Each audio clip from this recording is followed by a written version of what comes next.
पूर्व मुख्यमंत्री भूपेश बघेल के घर ईडी के बाद कांग्रेस के दिग्गजों का जमावड़ा शुरू हो गया है।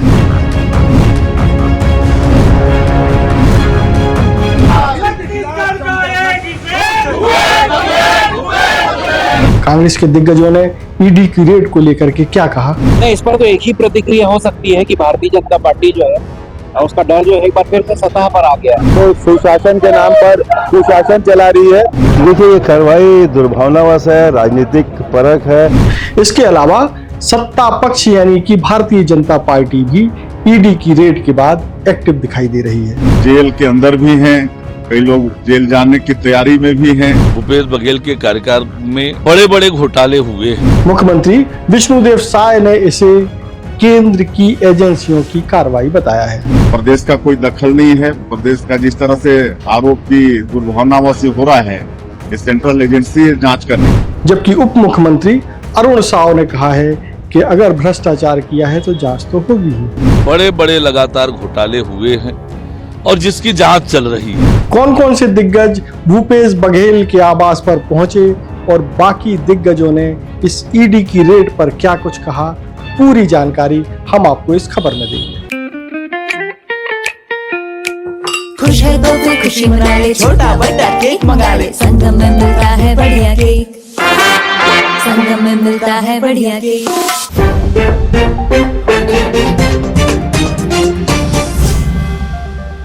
नमस्कार, मैं हूं मयंक चतुर्वेदी और आप देख रहे हैं तीरंदाज। सोमवार की सुबह पूर्व मुख्यमंत्री भूपेश बघेल के घर पर शुरू हुई ईडी की कार्रवाई के बाद जो है राजनीतिक सरगर्मियां तेज हो गई हैं। जैसे जैसे भूपेश समर्थकों को उनके घर पर ईडी के एक्शन की जानकारी मिली, उनका भूपेश बघेल के घर पहुंचना शुरू हो गया। भूपेश के सबसे करीबियों में शामिल विनोद वर्मा सबसे पहले मौके पर पहुंचे, यानी भूपेश बघेल के घर पहुंचे। उन्होंने इस ईडी की कार्रवाई पर क्या कहा, इसके अलावा भिलाई नगर विधायक देवेंद्र यादव, पूर्व विधायक अरुण बोरा भूपेश बघेल के घर पहुंचे, जहां ईडी कार्रवाई कर रही है।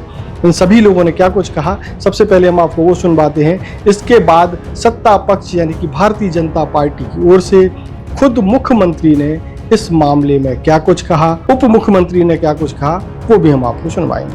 नहीं, इस पर तो एक ही प्रतिक्रिया हो सकती है कि भारतीय जनता पार्टी जो है उसका डर जो है एक बार फिर से सतह पर आ गया है। हर वैसे कांग्रेस नेताओं के साथ जो वाचाल हैं, जो बोलते हैं, जो सवाल उठाते हैं और जो राजनीतिक रूप से इनसे डर नहीं रहे हैं, उनके खिलाफ पूरे देश में भारतीय जनता पार्टी ने एक ही रणनीति बना रखी है कि केंद्रीय एजेंसियों का सहारा लेकर इनको डराइए, इनको धमकाइए, इनको चुप कराने की कोशिश की।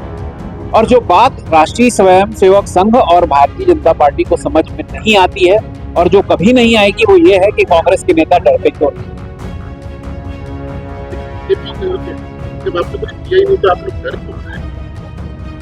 कार्रवाई से कौन डर रहा है? कौन कार्रवाई से डर रहा है? जो कार्रवाई से डरता है वो घर छोड़ के भाग जाता, चले जाते।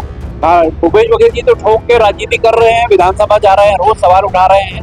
पंजाब गए, अभी पंजाब में जो अभूतपूर्व उनका स्वागत हुआ, उसकी धमक जो है, उसी से तो भारतीय जनता पार्टी परेशान है। हमारे डर के कौन से लक्षण है? जो बोल रहा है कि हम डर रहे हैं, उनको बताना चाहिए कि हमारे डर के कौन से लक्षण है। हम हर दिन उपलब्ध हैं, हम हर दिन भारतीय जनता पार्टी पर सवाल उठा रहे हैं, उनके भ्रष्टाचार पर, उनकी कार्रवाइयों पर, उनकी करतूतों पर सवाल उठा रहे हैं। हम कहाँ डरे हुए? विरोध प्रदर्शन किया जा रहा है। विरोध प्रदर्शन अगर आप हमारे नेता पर हाथ डालेंगे तो कार्यकर्ता स्वाभाविक रूप से घेरेंगे, पर इसको डर नहीं कहना चाहिए, इसको निर्भीकता कहना चाहिए कि जब छापे की कार्रवाई चल रही है तो इतने कार्यकर्ता यहाँ पर इकट्ठे होकर नारे लगा रहे हैं। अगर डर होता तो ये सब घर में होते। चेतावनी भी दे रहे हैं प्रदर्शन किया जाए। देखिए, कार्यकर्ता हैं, नाराज हैं और स्वाभाविक रूप से नाराज कि आप ऐसे एक मामले में जो 3 साल से चल रहा है, जिसपे आप अभी तक सबूत जुटाए जा रहे हैं, जिसपे अदालत कह रही है कि आपकी जांच अनगिनत समय तक नहीं चल सकती, असंख्य समय तक नहीं चल सकती, तो उस पे तो होगा ही ऐसा। लाने की कोशिश की जा रही है और इससे हम लोग डरते नहीं है। हम लोग सब एकजुटता के साथ पूरी कांग्रेस पार्टी आदरणीय हमारे नेता के साथ खड़ी है। और जिस तरीके से फर्जी सीडी कांड में न्यायालय ने 7 साल बाद सच्चाई पहुंचाई है, इसकी रेट से कुछ होने वाला नहीं है। आने वाले समय में सब सामने आएगा। इसी खींच के कारण और क्या पंजाब की खींच है, सीडी कांड में बरी हो गई, उसकी खींच है, इसके कारण ये सब हो रहा है।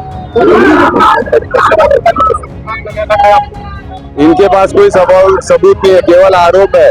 देर सवेर सच सामने आएगा और जनता की आवाज आदरणीय भूपेश बघेल जी उठाते हैं, इसलिए इन लोगों ने आज उनको यहाँ पर ईडी को भेजकर उनकी आवाज को रोकने की कोशिश कर रहे हैं।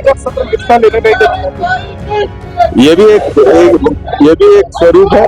आप देखिए जिस तरीके से लगातार भारतीय जनता पार्टी इस प्रदेश में घेरी जा रही है, जनता को सुशासन के नाम पर कुशासन चला रही है, वो सब जनता के सामने है। और आदरणीय भूपेश बघेल जी लड़ते हैं, इसलिए उनसे डरती है ये सरकार। कांग्रेस पार्टी एकजुटता के साथ सभी हम सब कार्यकर्ता आदरणीय भूपेश बघेल जी के साथ खड़े हैं। देखिए ये कार्रवाई दुर्भावनावश है, राजनीतिक परख है और ऐसा प्रजातंत्र में होना नहीं चाहिए, क्योंकि भूपेश बघेल जी काफ़ी लंबे समय से कांग्रेस पार्टी के लिए काम कर रहे हैं और काफ़ी वरिष्ठ नेता हैं। मध्य प्रदेश छत्तीसगढ़ के मुख्यमंत्री रहे हैं, मुख्यमंत्री के रूप में उनका कार्यकाल बहुत ही साफ सुथरा रहा है और भारतीय जनता पार्टी और ईडी के माध्यम से उनके ऊपर ये जो कार्रवाई की जा रही है, मैं समझता हूँ कि ये बहुत ही दुर्भावनावश और दुर्भाग्यजनक कार्रवाई है। विधानसभा सत्र के बीच में कार्रवाई की गई, नहीं वो तो विधानसभा सत्र तो चल रहा है, लेकिन आप देख लीजिएगा दूध का दूध और पानी का पानी साफ है। हमारे नेता साफ हैं, हमारी कांग्रेस पार्टी की पूरी तरीके से साफ स्वच्छ पार्टी है, किसी तरह की कोई आंच नहीं आने वाली है। पहली बार मध्य भारत का सबसे एडवांस 3 टेस्ला MRI, सारी स्कैनिंग 6 से 10 मिनट में हो जाती है, जहां आम MRI मशीन 45 से 1 घंटे लेती है। GT diagnostic, near Nehru Nagar square, Priyadarshini परिसर, भिलाई। तो ये थे कांग्रेसी जो ईडी के एक्शन को बदले की कार्रवाई या केंद्र सरकार द्वारा प्रायोजित कार्रवाई बता रहे हैं, जबकि दूसरी ओर मुख्यमंत्री विष्णुदेव साय ने इस एक्शन को लेकर के क्या कुछ कहा वो भी हम सुनाते हैं। साथ ही उप मुख्यमंत्री अरुण साव ने क्या कहा। देखिए, सबको मालूम है कांग्रेस की जो सरकार थी 5 साल की, उसमें तरह तरह के स्कैम हुए, घोटाले हुए और उसकी जांच सेंट्रल एजेंसियां कर रही हैं और कई लोग जेल के अंदर भी हैं, कई लोग जेल जाने की तैयारी में भी हैं। उसी निमित्त ईडी की जांच हो रही है और इसमें प्रदेश का कोई दखल नहीं है। प्रदेश का जिस तरह से आरोप की दुर्भावनावश हो रहा है, ये सेंट्रल एजेंसी जांच कर रही है। देखिए, जब भी कोई इस तरह की बात होती है तो कांग्रेस का ये रटा रुटाया आरोप है, पर इस बात से कैसे इनकार करेंगे कि आप भूपेश बघेल के कार्यकाल में बड़े बड़े घोटाले हुए हैं, जिसमें उनके नजदीकी अधिकारी और शराब घोटाले में तत्कालीन आबकारी मंत्री और ईडी की कार्यवाही लंबे समय से चल रही है। कोई आज अचानक कार्यवाही की गई है ऐसा नहीं है, लंबे समय से ईडी जांच कर रही है। जांच के प्रक्रम में उन्हें कोई तथ्य मिला होगा, साक्ष्य मिला होगा, उसके आधार पर ईडी ने ये जांच की कार्यवाही की है। और यदि आपकी कोई भूमिका नहीं है तो डरने और घबराने की तो कोई बात होनी नहीं चाहिए। देखिए, ये कांग्रेस पार्टी बचाव में कुछ भी कहे, क्या इस बात से इनकार किया जा सकता है कि भूपेश बघेल के कार्यकाल में बड़े बड़े लगातार घोटाले हुए हैं और जिसकी जांच चल रही है। किसी भी मामले को कोर्ट ने खारिज नहीं किया है, जांच लगातार चल रही है और जांच के प्रक्रम में ही ईडी ने ये पूछताछ और जांच की कार्यवाही प्रारंभ की है। तो ये था राजनीतिक घटनाक्रम जो भूपेश बघेल के घर ईडी की कार्रवाई के बाद अब शुरू हुआ है। आगे और भी राजनीतिक घटनाक्रम देखने को मिल सकते हैं। तब तक आप तीरंदाज से जुड़े रहिए। तीरंदाज को सब्सक्राइब करना बिल्कुल ना भूलें और अगर आप इस वीडियो को हमारे फेसबुक पेज पर देख रहे हैं तो उसे भी फॉलो करना ना भूलें। नमस्कार। स्पर्श multi speciality hospital full time विशेषज्ञों की देखरेख में पैथोलॉजी और डायग्नोस्टिक की बेस्ट इन क्लास सुविधा, साथ ही दे रहा है न्यूनतम दर पर हेल्थ पैकेज की सुविधा। स्पर्श मल्टी स्पेशलिटी हॉस्पिटल, एक एहसास अपनेपन का। तीरंदाज।